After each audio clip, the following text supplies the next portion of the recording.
insurance? Right now we have 50 million uninsured Americans. It's like 16 Connecticut's, right? About. And the people with individual insurance are left with no clout, really, right? The government's... No, the insurance company negotiates a reduced rate if you have insurance. So I have Anthem. Anthem negotiates rates. I thought you were talking about what Anthem pays the provider. Right. So if I go on, say, a bronze plan, now all of a sudden I'm going to be paying 40% of that. And if insurance company A is very good at negotiating low prices, but insurance company B is very bad at negotiating low prices, but offers me a low premium because their prices are higher. But they can't do that. Yeah. So why not? Because if their costs are higher, they're not going to be able to undercut insurance company A. If insurance company A, I thought you said, has better contract prices with providers than insurance company B. Was that what you're? Yeah. Okay. And I thought your question was insurance company B could be charging less than insurance company A. Maybe I'm getting my A's and B's mixed up. Me too. Okay.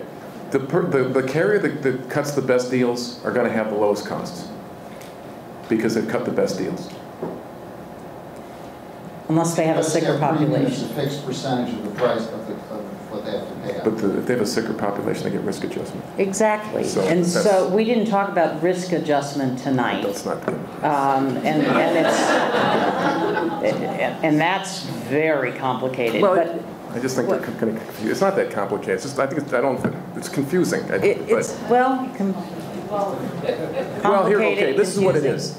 If you had a utilization of 80% of premium by one carrier, and another carrier has 120% of their premiums goes to claims, one's 80% of, and the other's 120. The idea around the risk adjustment is the carrier that had the 80%, the really low, the really healthy people, they've got to pay a percentage of their earnings to the company that had the sicker people enrolled to level out the playing field. Now, why are you shaking your head? Oh. It's like such a cat and mouse game. Well, the idea is that... Like, how are we supposed to know that when we pick a plan? No, but that's not something you have to worry about. This is between the insurance companies. Doesn't involve you. But the idea is that, we wanted people to participate in the market, and if they got selected against by the math, right? They got randomly selected with high utilizing people. The insurance company, I don't think, should be penalized for that, right? Just as if someone got the luck of the draw and got really healthy people and they get excess profits, you really wouldn't want that, So it's the idea is just try to make it more competitive for all the carriers. Is that in the marketplace or overall? No, it's in the marketplace. For the exchange? Yeah, it's in the it's for the exchange population. Only for the exchange. Correct. And that's because the newly uninsured are mostly going to be going into the exchanges. We're kind of getting late, aren't we? Yeah.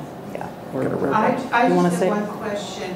How are you marketing the exchange or marketplace to low-income people? Let's say people that are in public housing, people that have language barriers, people that aren't as interested as this group.